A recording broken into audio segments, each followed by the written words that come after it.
Welcome back to another video. ఈ రోజు అమెరికాలో మా ఆఫీస్ వాళ్ళందరం ఫాదర్స్ డే సందర్భంగా ఫాదర్స్ డే బ్రాంచ్ వచ్చామన్నమాట. ఫాదర్స్ డే కి నువ్వెందుకు వెళ్ళినవరా అంటే నాకు తెలియదమ్మా. రెజ్యూమ్ షార్ట్ లిస్ట్ అవ్వకుండానే ఇంటర్వ్యూకి పిలిచినట్టు నేను కూడా ఫాదర్ అవ్వకుండానే ఫాదర్స్ డే ఈవెంట్ కి వచ్చా.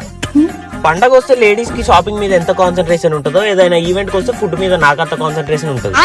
సో ఏ మాత్రం లేట్ చేయకుండా కనిపించిన ప్రతిదీ ప్లేట్ లో వేసుకొని కూర్చున్న భయ్య. ఈ చికెన్ ఫోర్క్ తో తినడానికి మినీ యుద్ధమే చేసిన భయ్య. అలా ఈవెంట్ లో కొన్ని క్వశ్చన్స్ అడిగి కరెక్ట్ గా ఆన్సర్ చేసిన వాళ్ళకి గిఫ్ట్ కార్డ్స్ ఇచ్చారనమాట. ఆ తర్వాత కాసేపు మెన్స్ మెంటల్ హెల్త్ ఇంపార్టెన్స్ గురించి చెప్పారు. ఇక్కడ కనిపించేది నేను మా డాడీ అనమాట. ఇప్పుడు కనిపించేది కూడా నేను మా డాడీ. ఏం మాట్లాడుతున్నావురా, నరాలు కట్ అయిపోయింది. అంత షాక్ అవ్వకండి భయ్య, మాకు సిస్టర్స్ లేరు కాబట్టి చిన్నప్పుడు ఇట్లా రెడీ చేసి ఫోటో తీసిరనమాట. కానీ నిజం చెప్తున్నా, అమెరికాలో మా ఆఫీస్ వాళ్ళ మధ్యలో మా డాడీ ఫోటో చూస్తుంటే మస్తు ప్రౌడ్ గా అనిపించింది భయ్య.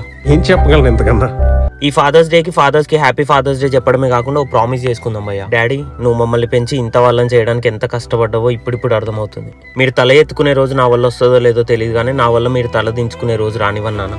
థ్యాంక్ యూ డాడీ, నాకు జన్మనిచ్చినందుకు, వాల్యూస్ తో నన్ను పెంచినందుకు, ఇప్పటికీ నా వెనుకుండి ధైర్యం ఇస్తున్నందుకు. I love you daddy. Happy father's day. కుదిరితే మీ డాడీకి రీల్ షేర్ చేయండి భయ్య.